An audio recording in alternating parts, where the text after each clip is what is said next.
Hi. So இன்றைக்கி என்ன பண்ண போகிறோம் அப்படின்னா மே 12 என்னோட கரண்ட் அஃபேர்ஸ் தான் பார்க்க போகிறோம். ஃபஸ்ட்டு வந்து நேஷ்னல் கவர்னன்ஸ் அண்ட் ஸ்கீம்ஸ் வந்து பார்த்துடலாம். டிஜிட்டல் கிருஷி மிஷன்னு சொல்லிட்டு ஒன்று வந்து லான்ச் பண்ணியிருக்காங்க. ஸோ இதை யார் லான்ச் பண்ணாங்கன்னு பார்த்தா நம்ம union ministry of agriculture and farmers welfare தான் லான்ச் பண்ணியிருக்கு. ஸோ எங்கே வச்சு அப்படி பார்த்தீங்க அப்படின்னா கிருஷி பவன் நியூ டெல்லியில் வச்சு லான்ச் பண்ணியிருக்காங்க.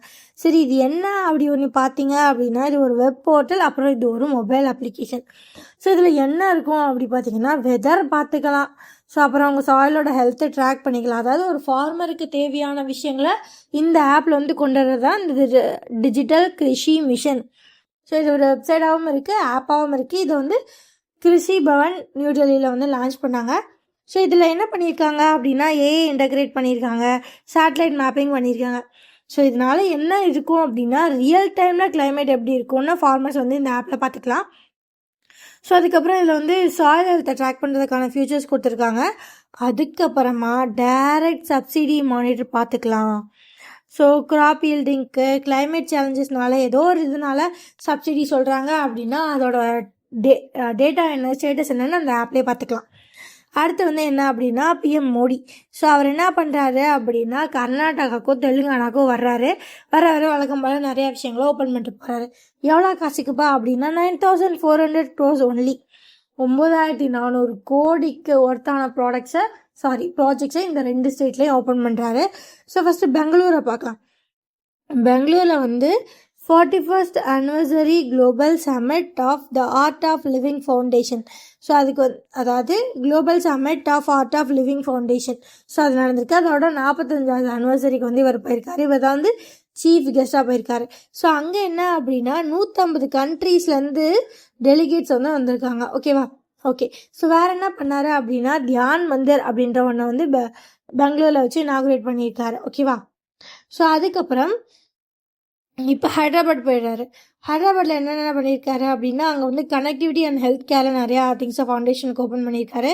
ஸோ ஒரு முக்கியமான ஃபவுண்டேஷன் ஸ்டோன் வந்து லைவ் பண்ணியிருக்காரு. அது என்ன அப்படின்னா 4 லைனிங் ஆஃப் NH 167. ஸோ அதாவது என்ன அப்படின்னா நேஷ்னல் ஹைவே 167 அது எங்கே வருது? Hyderabad to Panaji economic corridor. So இதில் வந்து 4 லைனிங்க்கு வந்து ஃபவுண்டேஷன் ஸ்டோன் வந்து லைவ் பண்ணியிருக்காரு, அடிக்கல் நாட்டியிருக்காரு, அவ்வளோதான். ஸோ அதுக்கப்புறம் இனாகுரேஷன் பண்ணியிருக்காரு. எதை அப்படின்னா காசிபத் ரயில் பைபாஸ். ஸோ இது என்ன அப்படின்னா ஹைதராபாத்தோட லைக் டென்ஷன் எப்படி சொல்கிறது, ஒரு ஹெவி டிராஃபிக்கை குறைக்கிறதுக்காண்டி இது வந்து உள்ளே வந்திருக்கு. இது வந்து ட்ரெயின் டிராஃபிக்கை குறைக்கிறதுக்காண்டி இனாகுரேட் பண்ணப்பட்ட ஒரு பைபாஸ் தான் இது. ஓகேவா? ஸோ அதுக்கப்புறம் என்ன பண்ணியிருக்காரு அப்படின்னா சிந்து ஹாஸ்பிட்டல்ன்ற ஒன்று வந்து இனாகுரேட் பண்ணியிருக்காரு. ஸோ அது வந்து எஸ்பெஷலி எதுக்காண்டி அப்படின்னா கேன்சர் ட்ரீட்மெண்ட் இன்ஃப்ராஸ்ட்ரக்சருக்காண்டி உருவாக்கப்பட்டது. ஸோ இதுதான் பிஎம் நரேந்திர மோடியோட கர்நாடகா தெலுங்கானா விசிட். அடுத்து வந்து ஸ்டேட் அஃபேர்ஸ் வந்து பார்க்க போகிறோம். ஸோ தமிழ்நாடு பற்றின ஸ்டேட் அஃபேர்ஸ் எல்லாருக்குமே தெரியும், இருந்தாலும் பார்த்தலாம். தமிழக வெற்றி கழகம் தான் இப்போதைக்கு ஆட்சி அமைச்சிருக்கு. ஸோ இப்போ நம்மளோட தமிழ்நாட்டோட சிஎம் முதலமைச்சர் யார் பார்த்தீங்க அப்படின்னா ஜோசப் விஜய் அவர்கள். ஸோ ஒரு கட்சி தமிழ்நாட்டில் ஆட்சி அமைக்கணும்னா 118 சீட் வந்து தேவை. ஸோ இப்போ இவங்க வந்து 120 சீட்ஸோட அவங்க வந்து ஆட்சி அமைச்சிருக்காங்க. ஸோ இதில் வந்து 107 வந்து அவங்களோடது, மற்றது எல்லாமே வந்து லைக் கோஆகுலேஷனில் வந்தது தான். அதாவது கூட்டணி அப்படி சொல்லுவாங்க இல்லையா. ஸோ வேறு கட்சியாக இருப்பாங்க, ஓகே உங்களுக்கு நான் ஆட்சி அமைக்க சப்போர்ட் பண்ணுறேன் அப்படின்ற மாதிரி சொல்லுவாங்க. ஸோ இந்த மாதிரி திங்ஸில் வந்தது தான் மற்ற சீட்ஸ் எல்லாமே. ஒரு வழியாக ஆட்சி அமைச்சிட்டாங்க. ஸோ இதுன்னு தமிழ்நாட்டில் இவ்வளோ பெரிய விஷயம்னா எஸ் அஃப்கோர்ஸ். ஸோ இப்போது 2026 1967லேருந்து 2025 வரைக்கும் தமிழ்நாட்டில் வெறும் 2 பார்ட்டி தான், ஒன்று டிஎம்கே இல்லைன்னா ஏடிஎம்கே. ஸோ இவங்களுக்குள்ள மட்டும்தான் சிஎம் சீட்ஸ் வந்து மாறிக்கிட்டே இருக்கும். ஒன்று டிஎம்கேவாக இருக்கும் இல்லை ஏடிஎம்கேவாக இருக்கும். ஸோ இத்தனை வருஷம் கழிச்சு கிட்டத்தட்ட ஒரு 50 வருஷத்துக்கு மேலே, ஒரு 58 வருஷம் கழிச்சு டிஎம்கே ஏடிஎம்கே இல்லாமல் ஒரு புது பார்ட்டி வந்து பாலிடிக்ஸ்குள்ளே வந்திருக்காங்க. அதுவும் வந்த உடனே, இதுக்கு முன்னாடி வேறு எந்த எலெக்ஷன்ஸுமே இந்த பார்ட்டி பார்க்கல, வந்த உடனே சிஎம் எலெக்ஷன் தான், அதையும் அவங்க வின் பண்ணியிருக்காங்க. ஓகேவா? ஸோ இதுதான் இந்த எலெக்ஷனில் வந்து ஒரு பெரிய விஷயமா பார்க்கப்படுது. சரி, இப்போ அவங்க பதவியேற்றதுக்கப்புறம் அவங்களோட செரமனி வந்து எங்கே நடந்துச்சு? ராஜ்பவன் சென்னையில் வந்து நடந்துச்சு. ஓகேவா? ஓகே. இதுக்கப்புறம் என்ன நடந்துச்சு அப்படின்னா அவங்க வந்து லைக் இது பண்ணுவோம் அப்படி சொல்லி ஜிஓ பாஸ் ஆயிருக்கு அப்படி. ஸோ இப்போ 2 months ஒரு தடவை ரீடிங் எடுப்பாங்கள்ல. ஸோ அதில் வந்து 500 யூனிட்ஸ்க்கு கீழே வர்ற ஹவுஸ் ஹோல்டுக்கு வந்து 200 யூனிட்ஸ் ஆஃப் ஃப்ரீ பவர் வந்து கொடுத்துருக்காங்க. ஸோ அதுக்கப்புறம் என்ன பண்ணியிருக்காங்க அப்படின்னா உமன்ஸோட சேஃப்டிக்காண்டி ஒரு ஸ்பெஷல் டாஸ்க் ஸ்டேட் லெவலில் ஆனால் ஒரு டாஸ்க் ஃபோர்ஸை வந்து க்ரியேட் பண்ணியிருக்காங்க. ஸோ அதுக்கப்புறம் ட்ரக்ஸ் ஸ்மக்லிங்கை வந்து காம்பேக்ட் பண்ணுறதுக்கான டீம் வந்து இவங்க க்ரியேட் பண்ணியிருக்காங்க. ஓகேவா? ஸோ அடுத்து வெஸ்ட் பெங்கால். ஸோ வெஸ்ட் பெங்காலோட 9வது சிஎம்மாக யார் வந்து தேர்ந்தெடுக்கப்பட்டிருக்காங்க அப்படின்னா ஸ்வேடு அதிகாரி. ஓகே, பேர் கரெக்டாக சொல்கிறேன்னு தெரியல, இதான் ஸ்வெண்டு அதிகாரி. ஓகே, அவங்க வந்து என்ன ஆயிருக்காங்க அப்படின்னா சீஃப் மினிஸ்டர் ஆஃப் வெஸ்ட் பெங்காலில் ஆயிருக்காங்க. ஸோ அவங்க வந்து கொல்கட்டா ராஜ்பவனில் வந்து பதவியேற்றிருக்காங்க. ஸோ இது திங் என்ன அப்படின்னா இது வரைக்கும் வெஸ்ட் பெங்காலில் பிஜேபி ஆட்சி அமைச்சதே இல்லை. வெஸ்ட் பெங்காலோட ஸ்டேட் ஹிஸ்ட்ரியில் இதுதான் முறையாக பிஜேபி லீட் கவர்மெண்ட் வந்து வருது. ஸோ இது அவங்க ஸ்டேட்டில் ரொம்ப ரொம்ப பெரிய விஷயம். எக்கனாமி போயிடுவோமா? ஸோ அதுக்கப்புறம் இந்தியாவோட ஜிடிபி ஃபோர்காஸ்ட் பார்க்கலாமா? So state bank of India வந்து ஒரு டிபார்ட்மெண்ட் வச்சுருக்காங்க. என்ன? எக்கனாமிக் ரிசர்ச் டிபார்ட்மெண்ட் தான் இந்த எஸ்பிஐ வந்து ஒரு டிபார்ட்மெண்ட் வச்சுருக்கு. ஸோ இந்த டிபார்ட்மெண்ட் என்ன பண்ணும், எக்கனாமி எப்படி போயிட்டுருக்கு, இன்னும் என்ன மாதிரிலாம் போகலாம், அந்த மாதிரி ரிசர்ச் எல்லாம் பண்ணிட்டு ஸோ டேட்டாஸை வச்சு அவங்க வந்து ப்ரிடிக்ஷன்ஸ் வந்து கொடுப்பாங்க. ஸோ இவங்க என்ன சொல்லியிருக்காங்க அப்படின்னா ஒரு எக்கோ விராப் ரிப்போர்ட்டை வந்து ரிலீஸ் பண்ணியிருக்காங்க. எங்கே வச்சு அப்படின்னா மும்பையில் வச்சு. ஸோ இது என்ன சொல்லுது அப்படின்னா ரியல் ஜிடிபி க்ரோத் 7.2% ஆயிருக்கும். எதுக்கு அப்படின்னா financial year 2026ஓட 4th quarter. Q4 அப்படின்னா குவார்ட்டர் 4ன்னு அர்த்தம். ஸோ இப்போ என்ன அப்படின்னா April 1 to March 31 தான் ஒரு ஃபினான்ஷியல் இயர். ஸோ இது 12 மாதமா, இதை வந்து 4 குவார்ட்டர்ஸாக பிரிப்பாங்க. ஒரு குவார்ட்டருக்கு 3 மாதம். ஸோ அப்படி பார்த்தா last quarter John to March 2026. So அதோட ஜிடிபி க்ரோத் வந்து 7.2% இருக்குன்னு சொல்லியிருக்காங்க. ஸோ அது மாதிரி ஓவராலாக நீங்கள் பார்த்தீங்க அப்படின்னா 25 to 26 வந்து 7.5 அப்படின்னு சொல்லியிருக்காங்க. ஸோ இப்போ இருக்க ஜியோபொலிட்டிக்கல் இஷ்யூஸில் இந்த 7.5 ரொம்ப பெருசு அப்படின்ற மாதிரி எஸ்பிஐயோட எக்கனாமிக் ரிசர்ச் டிபார்ட்மெண்ட் வந்து சொல்லியிருக்கு. அவங்களோட எக்கோவிராப் ரிப்போர்ட் அதில் சொல்லியிருக்காங்க. ஓகேவா? ஸோ அதுக்கப்புறம் ஆர்பிஐயும் யூரோப்பியன் சென்ட்ரல் பேங்க்கும் மறுபடியும் அவங்களோட பழைய எம்ஓயுவை ரினியூ பண்ணியிருக்காங்க. ஸோ என்னப்பா இந்த பழைய எம்ஓயு அப்படி பார்த்தீங்க அப்படின்னா 2015 ஃப்ரேம் ஒர்க்னு ஒன்று இருக்குது. ஸோ அதில் யார் யார் சைன் பண்ணியிருக்காங்க அப்படின்னா ரிசர்வ் பேங்க் ஆஃப் இந்தியாவோட கவர்னரும் இசிபி யூரோப்பியன் சென்ட்ரல் பேங்கோட பிரசிடென்ட்டும் சைன் பண்ணியிருந்தாங்க. ஸோ அதை இப்போ மறுபடியும் ரினியூ பண்ணி அதே ஆர்பிஐயும் இசிபியும் சைன் பண்ணியிருக்கு. ஓகேவா? ஸோ இது எதுக்கு அப்படின்னா 2 நாட்டுக்குள்ளே உள்ள இன்ஃபர்மேஷன் ஷேரிங்கை வந்து இன்னும் பலப்படுத்தும். ஸோ அதுக்கப்புறம் மேக்ரோ எக்கனாமிக் ட்ரெண்ட்ஸை வந்து அவங்க வந்து குளோபல் லெவலில் பார்த்து அதை பேஸ் பண்ணி ஃபினான்ஷியல் ஸ்டெபிலிட்டியை மெயின்டைன் பண்ணுறதுக்கு இந்த எம்ஓயூஸ் வந்து யூஸ் பண்ணும். அடுத்து டெல்லி மெட்ரோவில் என்சிஎம்சின்னு ஒரு இன்டகிரேஷனாக கொண்டு வந்திருக்காங்க. அது என்னப்பா அப்படின்னா ஒன்றும் இல்லைங்க, நீங்கள் டெபிட் கார்டு கிரெடிட் கார்டெலாம் நம்ம வச்சுருக்கோம்ல, ஸோ அந்த மாதிரி இதுவும் ஒரு கார்டு. இதை வச்சு நீங்கள் மெட்ரோக்கு இல்லைன்னா பஸ்ஸுக்கு இல்லை வேறு ஏதோ ஒரு நெட்ஒர்க்குள்ளே, அதாவது டிரான்சிட் நெட்ஒர்க்னு சொல்லுவாங்க இல்லையா, ஒரு பஸ்ஸு ஆட்டோ அந்த மாதிரியான நெட்ஒர்க்கில் போகிறப்ப நீங்கள் இது யூஸ் பண்ணிக்கலாம். அவ்வளோதான். ஸோ இது எங்கெங்கே அப்படின்னா metro bus transit networks national வைடில். ஸோ இப்போதைக்கு எங்கே மட்டும் அப்படின்னா டெல்லியில் மட்டும். ஸோ யாருப்பா இதெல்லாம் லான்ச் பண்ணாங்கன்னா பார்ப்போம், ஒன்றுனா பார்ப்போம். ஸோ இது யார் லான்ச் பண்ணாங்க அப்படின்னா டெல்லி மெட்ரோ ரயில் கார்பரேஷனும். ஸோ அவங்க கூட யார் பேமெண்ட்டுக்கு வராங்க அப்படின்னா ஏர்டெல் பேமெண்ட் பேங்கும் சேர்ந்து இந்த பிராண்டட் ரூபே கார்டு, ஸோ என்ன கார்டு, ரூபே கார்டை வந்து லான்ச் பண்ணியிருக்காங்க. ஸோ இந்த கார்டுக்கு என்ன பேர் வச்சுருக்காங்க அப்படின்னா ஆன் த கோ, போகிற போக்கில் டேப் பண்ணிட்டு போயா அப்படின்றது தான் இந்த ஆன் த கோ. ஸோ இந்த on the go NCMC card release பண்ணியிருக்காங்க. ஸோ இந்த என்சிஎம்சி அப்படின்னா national common mobility card. So இப்போதைக்கு இந்த கார்டை வச்சு எங்கே மட்டும் போகலான்னா நியூ டெல்லிக்குள்ளே மெட்ரோஸ் வந்து அலோவ் பண்ணியிருக்கு, அவ்வளோதான். ஸோ இது எது கூட சேர்ந்து வரும் அப்படின்னா one nation one card initiative கூட வரும். ஓகேவா? ஏன்னா நீங்கள் பஸ்ஸுக்கு தனியாக பாஸு, மெட்ரோக்கு தனியாக பாஸு அந்த மாதிரி கிடையாது. ஒரே ஒரு திங்கை வச்சு நீங்கள் எதுலனாலும் ட்ராவல் பண்ணிக்கலாம். ஸோ அதுதான் இந்த கார்டு. ஓகேவா? ஸோ அதுக்கப்புறம் டிஃபென்ஸ் தான் பார்க்க போகிறோம். டிஆர்டிஓ அகெயின் ஒரு ஹிஸ்டாரிக் மைல்ஸ்டோனை வந்து க்ரியேட் பண்ணியிருக்காங்க. சரி, இதுக்கு முன்னாடி என்ன பண்ணீங்க அப்படின்னா ஒன்றும் இல்லைப்பா, இந்த ஜனவரியில் 700 செகண்ட்ஸுக்கு வந்து ஒரு ரெக்கார்ட் செட் பண்ணோம், அதை இப்போ அடிச்சு துரத்தி 1200 லாங் டியூரேஷன் ஃப்ளைட் டெஸ்ட்டை வந்து முடிச்சிருக்கோன்னு சொல்லியிருக்காங்க. ஸோ என்னென்னு பார்த்துலாமா? டிஆர்டிஓ என்ன பண்ணியிருக்காங்க அப்படின்னா ஒரு விஷயத்தை சக்ஸஸ்ஃபுல்லாக டெஸ்ட் பண்ணி முடிச்சிருக்காங்க. என்ன அப்படின்னா actively cooled full scale scramjet combustor. So அதை வந்து டெஸ்ட் பண்ணியிருக்காங்க. ஸோ இதுக்கு முன்னாடி இதே இதில் டெஸ்ட் பண்ணப்போ 700 செகண்ட்ஸுக்கு வந்து அது ரெக்கார்ட் செட் பண்ணிச்சு. ஸோ இப்போ அது எவ்வளோ கரெக்டாக எத்தனை செகண்ட்ஸுக்கு இது ஒர்க் பண்ணியிருக்கா அப்படி பார்த்தீங்க அப்படின்னா 1200 செகண்ட்ஸ்க்கு. ஓகேவா. ஸோ இது எங்கே வச்சு பண்ணுறாங்க அப்படின்னா ஹைதராபாத்தில் வச்சு டெஸ்ட் பண்ணுறாங்க. ஓகேவா. ஸோ இதனால் என்ன அப்படின்னா இந்தியாவுக்கு ஒரு ஃபார்வர்ட் லீட் கிடச்சிருக்கு. எதுலப்பா அப்படின்னா சூப்பர் சோனிக் மிசைல் டெவலப்மெண்ட் ப்ரோக்ராமில் வந்து இது ஒரு பெரிய ஸ்டெப்பாக பார்க்கப்படுது. ஓகேவா. ஸோ அதுக்கப்புறம் ஒரு ஷிப்பு தான். ஸோ என்ன ஷிப் அப்படின்னா Indian coastal guard ship Achal. So இதை வந்து கோஸ்டல் கார்டு வந்து ஓகே அப்படி சொல்லி எடுத்துகிட்டு இருந்திருக்காங்க.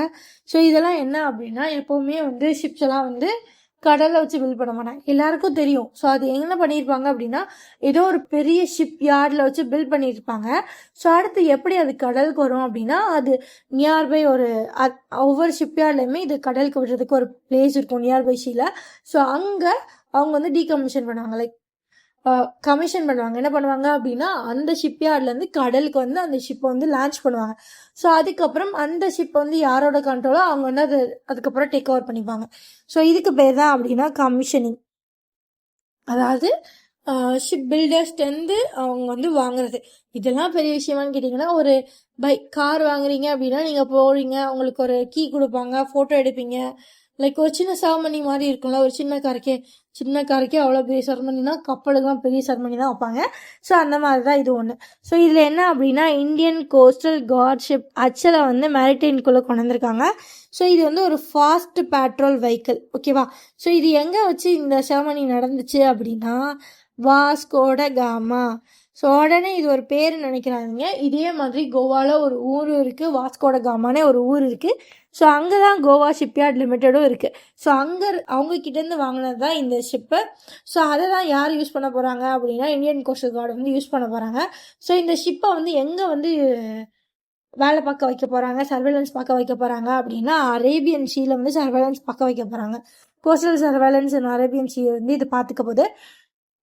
சரி, இந்த ஷிப்பில் வேறு என்ன ஸ்பெஷல் அப்படின்னா இது வந்து மேட் இன் இந்தியா இனிஷியேட்டிவ் கீழே உருவாக்கப்பட்டது. ஸோ இதில் 50% ஆஃப் டொமஸ்டிக் காம்பனன்ட்ஸ் வந்து இந்தியாவிலேயே உருவாக்கப்பட்டது. ஓகேவா. ஸோ அதுக்கப்புறம் India south astronomy pact.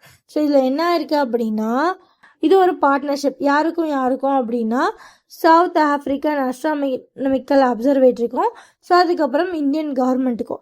So இதில் வந்து என்ன பண்ணியிருக்காங்க அப்படின்னா இந்தியன் கவர்மெண்ட், ஸோ நல்லா பார்த்துக்கோங்க, இந்தியன் கவர்மெண்ட் ஹேண்ட் ஓவர் அ பேனர்.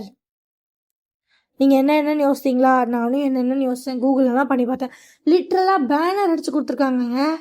எனக்கும் அப்படி தான் கண்டாச்சு. சரி, என்ன இந்த பேனரில் எழுதியிருக்கோன்னு பார்த்தீங்க அப்படின்னா inter university centre for astronomy and astrophysics IUCCA அப்படின்னு போட்டிருக்கோம். ஸோ அதுக்கப்புறம் அவங்களோட லோகோவை போட்டிருக்கோம். ஓகேவா. ஸோ இந்த மாதிரியான ஒரு பேனரை தான் யாருக்கு கொடுத்துருக்காங்க அப்படின்னா இந்தியாவோட மினிஸ்ட்ரி ஆஃப் எஜுகேஷன். ஸோ அவங்க போயிட்டு சவுத் ஆஃப்ரிக்கன் ஆஸ்ட்ரானமிக்கல் அப்சர்வேட்டரிக்கு வந்து கொடுத்துருக்கு. ஸோ எங்கே அப்படின்னா கேப் டவுனில் வச்சு இதை வந்து கொடுத்துருக்காங்க. சரி, இதெல்லாம் எதுக்கு அப்படின்னா இந்தியாவும் ஸோ இந்த சவுத் ஆஃப்ரிக்கன் ஆஸ்ட்ரானமிக்கல் அப்சர்வேட்டரியும் சேர்ந்து சவுத் அமெரிக்காவோட லார்ஜஸ்ட் டெலஸ்கோப்பை வந்து க்ரியேட் பண்ணணும். ஸோ அதுக்கு தேவையான ஹைலி அட்வான்ஸ்டு கேமரா டிடெக்டர்ஸை வந்து டெவலப் பண்ணுன்றதுக்கு தான் இந்த பார்ட்னர்ஷிப்பை வந்து பிரகடனப்படுத்துகிற முறையா இல்லை எல்லாருக்கும் சொல்கிற விதமாக தான் இந்த பேனரை கொடுத்துருக்காங்க. சரி, ஃபைன், எடுத்து நம்ம போய்டும். ஸோ அடுத்து வந்து அவார்ட்ஸுக்கு போகலாம். அவார்ட்ஸில் என்ன அப்படின்னா ஃபஸ்ட்டு பஞ்சாயத்து அவார்ட்ஸ் கொடுத்துருக்காங்க. நேஷ்னல் பஞ்சாயத்து அவார்ட்ஸ் 2025 வந்து கொடுத்துருக்காங்க. ஸோ இது யார் கொடுப்பாங்க அப்படின்னா union ministry of panchayat Raj வந்து கொடுத்துருக்காங்க. ஸோ இதில் வந்து ஸ்டேட் வைஸாக பார்த்தோம் யார் பயங்கரமான பஞ்சாயத்து எல்லாம் பக்காவாக மெயின்டைன் பண்ணுறாங்கன்னு அப்படின்றத பற்றி இருக்கும். ஸோ இது எங்கே வச்சு ரிலீஸ் பண்ணாங்க அப்படின்னா விக்ஞான் பவன் நியூ டெல்லியில் வச்சு ரிலீஸ் பண்ணியிருக்காங்க. ஸோ இதில் வந்து 6 அவார்ட்ஸோட ஃபஸ்ட்டில் இருக்கிறது கர்நாடகா, செகண்ட் பிளேஸில் வந்து ஆந்திரப்பிரதேஷ் அண்ட் ஒடிசா. ஆந்திரா ஓகேவா. ஆந்திரப்பிரதேஷ் அண்ட் ஒடிசா 2 பேரும் இருக்காங்க. இவங்க 2 பேருமே 5 மெடல்ஸ் வந்து வாங்கியிருக்காங்க. ஓகேவா. ஓகே. ஸோ அசாமோட ஒரு பஞ்சாயத் நியூ பப்பம் கோவான் பஞ்சாயத்து தான் என்ன அப்படின்னா இந்தியாஸ் பெஸ்ட் கிராம பஞ்சாயத்தாக வந்து அவார்டு வாங்கியிருக்கு. ஸோ இவங்களுக்கு எவ்வளோ ப்ரைஸ் கொடுப்பாங்க அப்படின்னா 1.5 crores வந்து இந்த பஞ்சாயத்துக்கு ப்ரைஸாக கொடுப்பாங்க. ஸோ அது மட்டும் இல்லாமல் இந்த பஞ்சாயத்து எதுக்கு இந்த பஞ்சாயத்துக்கு இந்த அவார்டு கொடுத்தாங்க அப்படின்னா 100% லிட்ரஸி ரேட்டை வந்து அவங்க மெயின்டைன் பண்ணுறாங்க. அவ்வளோதான், படிடா பரமா படி, தட் திங் தான். ஸோ அவங்க படித்ததுனால அவங்களுக்கு அந்த அவார்டு கொடுத்துட்டாங்க. ஸோ அதுக்கப்புறம் ஒரு லீடர்ஷிப் பற்றி தான் பார்க்க போகிறோம். ஸோ நியூ டெல்லியில் இருக்க ஸ்டீல் அத்தாரிட்டி ஆஃப் இந்தியாவோட நியூ சேர்மேன் அண்ட் எம்டியா யாரை வந்து அப்பாயிண்ட் பண்ணியிருக்காங்க அப்படின்னா டாக்டர் அசோக் குமார் பாண்டா. ஓகேவா? ஸோ அதுக்கப்புறம் ஸ்போர்ட்ஸ் பார்க்கலாம். ஸோ ஸ்போர்ட்ஸில் வந்து என்ன நடந்திருக்கு அப்படின்னா Shanghai Hyundai archery world cup வந்து நடந்திருக்கு. ஸோ இது எங்கே நடந்துச்சு அப்படின்னா ஷாங்காயில் நடந்திருக்கு. ஸோ இதில் வந்து யார் கோல்டு வின் பண்ணியிருக்காங்க அப்படின்னா இந்தியன்ஸ் உமன் டீம் வந்து கோல்டு வின் பண்ணியிருக்காங்க. ஸோ அதில் யாரெல்லாம் இருந்தாங்க அப்படின்னா தீபிகா குமாரி, அங்கிதா பக்கெட் அண்ட் கும்கும் முஹுட். ஸோ இவங்க 3 பேரும் அந்த டீமில் வந்து இருந்திருக்காங்க. ஓகேவா? ஸோ அடுத்து ஸ்போர்ட்ஸ் ரிலேட்டடான ஒரு எம்ஓஇ தான்.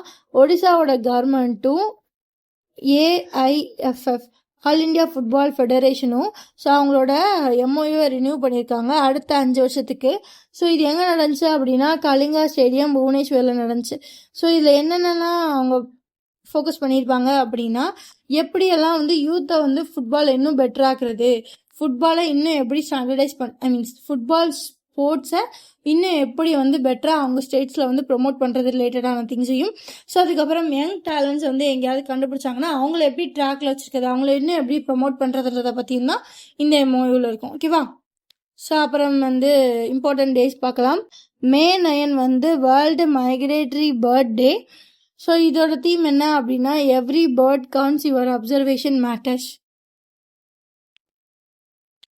ஸோ அதுக்கப்புறம் என்ன அப்படின்னா Harappan discovery in Gujarat. So குஜராத்தில் டொலாவிரா அப்படின்ற ஒரு இடத்துல வந்து எக்ஸ்கவேஷன்ஸ் வந்து நடந்திருக்கு. ஸோ அதில் வந்து ஆர்கியாலஜிக்கல் சர்வே ஆஃப் இந்தியா வந்து நிறையா ஹரப்பான் ஈரா ரிலேட்டடான பாட்ரி, டெரகோட்டா ஃபிகர்ஸ் ஸோ இதெல்லாம் வந்து கண்டுபிடிச்சிருக்காங்க. ஸோ இப்போ இதில் ஞாபகம் வச்சுக்க வேண்டியது என்ன அப்படின்னா இது எங்கே கண்டுபிடிச்சிருக்காங்க அப்படின்னா குஜராத் டொலாவிரா அப்படின்ற இடத்துல தான் கண்டுபிடிச்சிருக்காங்க. ஸோ இது எதெல்லாம் சொல்லும் அப்படின்னா ஒரு காம்ப்ளெக்ஸான மேரிடைம் ரூட் அங்கேயும் இருந்திருக்கு அப்படின்றத சொல்லுது. ஸோ அதுக்கப்புறம் இங்கே கல்ச்சரல் எக்ஸ்சேஞ்ச் யாருக்கும் நடுவில் நடந்திருக்கும் அப்படின்னா ஹிந்துஸ் வேலி சிவிலைசேஷனுக்கும் அதுக்கப்புறம் ஏன்ஷியன் மோன்ஜிதரா போர்ட் ஸ்டேட்ஸுக்கும் நடுவில் இந்த காம்ப்ளெக்ஸான மேரிடைம் வந்து இருக்கணும். ஸோ அவங்க 2 பேருக்கும் நடுவில் கல்ச்சரல் எக்ஸ்சேஞ்ச் நடந்திருக்கணுன்றதை இது வந்து ப்ரூவ் பண்ணுது. ஓகே, ஸோ அதுக்கப்புறம் ஒரு புக் ரிலீஸ் தான் பார்க்க போகிறோம். ஸோ என்ன புக் அப்படின்னா யார் ரிலீஸ் பண்ணுறாங்க அப்படின்னா யூனியன் ஹோம் மினிஸ்டர் அமித்ஷா வந்து ஒரு 2 புக்கை வந்து ரிலீஸ் பண்ணுறாரு. ஸோ இதை யார் எழுதுனாங்க அப்படின்னா solicitor general of India Tushar Mehta அவங்க தான் எழுதியிருக்காங்க. ஸோ யார் இந்த சொலிசிட்டர் ஜெனரல் ஆஃப் இந்தியா அப்படின்னு நீங்கள் பார்த்தீங்க அப்படின்னா அட்டர்னி ஜெனரல் ஆஃப் இந்தியா இருப்பார் இல்லையா, ஸோ அவரோட சப்பார்டினேட் தான் யார் அப்படின்னா solicitor general of India. So அவர் தான் யார் அப்படின்னா துஷர் மெத்தா. ஸோ இந்த துஷர் மெத்தாவோட புக்கை தான் வந்து நியூ டெல்லியில் வச்சு அமித்ஷா வந்து பப்ளிஷ் பண்ணியிருக்காங்க. ஸோ இது வந்து 2 புக்கு. ஸோ ஃபஸ்ட்டு புக்கு என்ன அப்படின்னா த பெஞ்சு, த பாரு, த பிசாரே. ஸோ இது வந்து ஃபர்ஸ்ட் புக்கோட டைட்டில். செகண்ட் புக் என்ன அப்படின்னா the lawful and the awful. So இதுதான் அவரோட 2 புக்ஸு. இதை வந்து ரிலீஸ் பண்ணியிருக்காங்க. ஓகேவா? ஸோ அதுக்கப்புறம் மால் ஆண்டர்சன் அப்படின்றவர் வந்து இறந்து போயிட்டாரு. ஸோ இவர் யாருன்னு பார்த்தீங்க அப்படின்னா ஆஸ்திரேலியன் டென்னிஸ் லெஜண்ட். ஸோ இவர் வந்து பிரிஸ்பேன் அப்படின்ற ஊரில் வச்சு 91 வயசில் இறந்துருக்காரு. ஓகேவா? ஸோ அவ்வளோதாங்க இன்னைக்கு கரண்ட் அஃபேர்ஸ். இந்த மாதிரி டெய்லி கரண்ட் அஃபேர்ஸாக டெய்லி படிச்சுங்க. ஓகேவா? பாய், தேங்க்யூ.